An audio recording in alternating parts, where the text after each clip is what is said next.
For 1 week, I committed to using only Google tools for everything. Work, communication, navigation, note-taking, scheduling, storage, all of it. No Notion, no Apple Maps, no Microsoft Office, no switching between ecosystems. Just Google, start to finish, for 7 days straight. What I found was more interesting than I expected. Here is what actually happened. Before the week started, I mapped out every tool I would need and found a Google equivalent for each one. Documents and writing went to Google Docs. Spreadsheets went to Sheets. Emails stayed in Gmail, which I was already using. Calendar stayed in Google Calendar. Notes moved to Google Keep. Storage went to Google Drive. Navigation switched to Google Maps. Meetings moved to Google Meet. And for AI assistance, I used Google Gemini integrated into Workspace. The only hardware I used was an Android phone and a laptop with Chrome as the only browser. No native apps that pulled data outside the Google ecosystem. The rules were simple. If Google made it, I used it. If Google did not make it, I found a Google alternative or went without. Day 1 was easier than expected. The biggest immediate benefit was how much the tools already knew about me and how seamlessly they talked to each other. An email arrived confirming a meeting. Google Calendar already had it added automatically. Google Maps knew the location from the calendar event and had the travel time ready without me asking. When I needed to write notes from that meeting, Google Keep synced them instantly across my phone and laptop, and I could push them directly into a Google Doc with one click. The integration between Gmail, Calendar, Maps, and Keep removed a surprising number of small frictions that I had not even noticed were part of my normal routine. Things I used to do manually, like copying an address from an email into a map app, or manually creating a calendar event from a confirmation email, just happened automatically. By end of day 1, the productivity case for a single ecosystem was already clear. By day 2, I started leaning into Gemini, the AI integration built into Google Workspace, and this is where things got noticeably more efficient.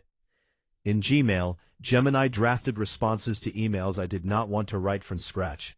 I would read an email, click the AI draft option, review what it produced, make small edits, and send. Emails that would have taken 5 minutes to write took about 30 seconds.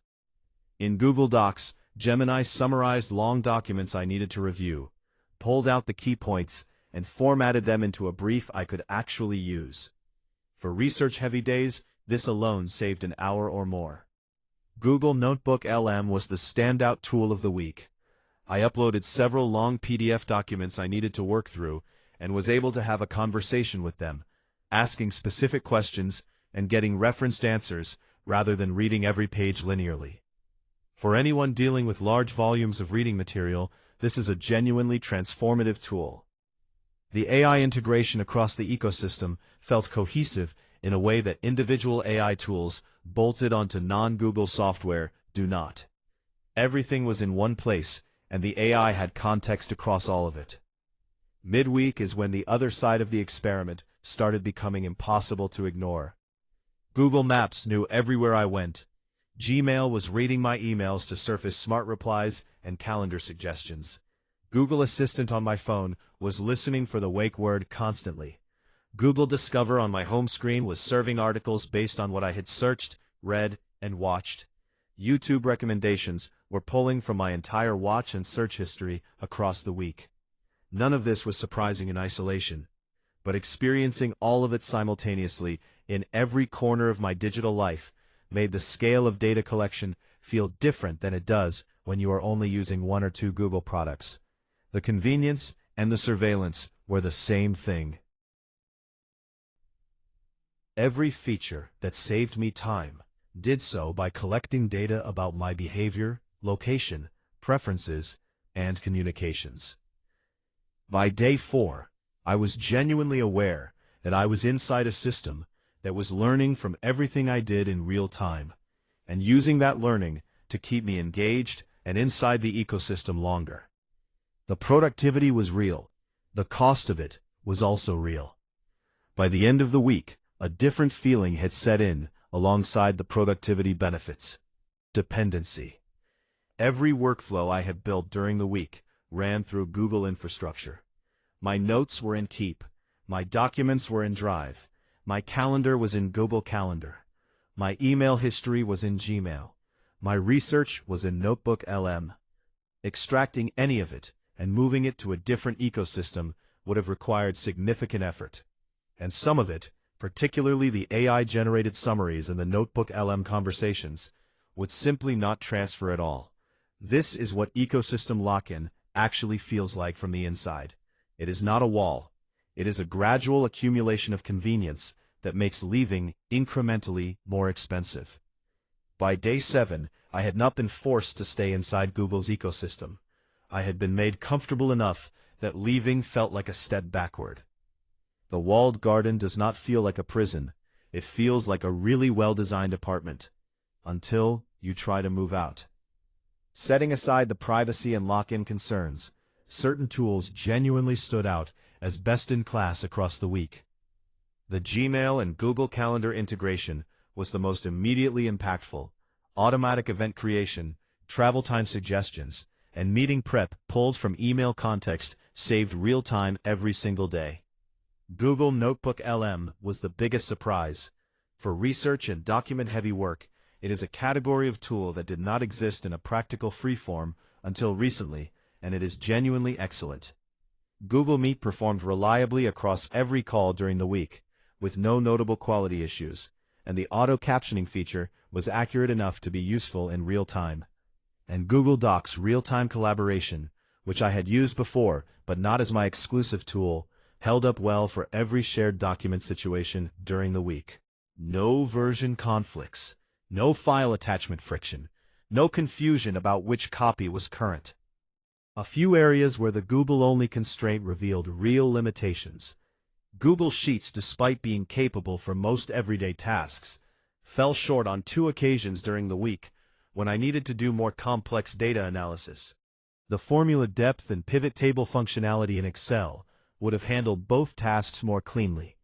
For power users doing serious data work, Sheets is a capable tool, but it is not Excel. Google Keep, while fast for quick notes, does not offer the organizational depth of Notion or the notebook structure of OneNote. For simple capture, it is excellent. For building a structured knowledge base over time, it shows its limits quickly. And YouTube recommendations, which are part of the Google ecosystem whether you want them to be or not, were a genuine distraction. The algorithm is very good at surfacing content that is adjacent to what you have already been watching, and that adjacency made it easy to drift from a 2-minute task into a 20-minute rabbit hole more than once during the week. After 7 days of Google-only tools, here is the honest conclusion. The productivity benefits are real and significant, particularly for people who do most of their work in documents and email, collaborate frequently with others, and value seamless cross-device continuity. For students, freelancers, remote teams, and startups, the Google ecosystem delivers exceptional value at low or no cost. The privacy trade-off is also real and significant. Using Google's full ecosystem all at once makes the data collection feel more present than it does when you are using individual tools in isolation. Whether that trade-off is acceptable depends entirely on your personal comfort level with how Google uses that data. The lock-in is something to go in with eyes open about. The more deeply you embed your workflows in any single ecosystem, the higher the cost of switching becomes over time. That is true of Microsoft, Apple, and Google equally. It is just worth knowing before you commit. 1 week of Google-only tools taught me that the ecosystem is more capable and more cohesive than I expected, and also more all-encompassing than I was fully comfortable with. So is the data cost behind it. If you have done a similar experiment, or you are thinking about trying it yourself, drop a comment below. And if you want more honest tech and productivity experiments like this one, make sure you subscribe. We will see you in the next one.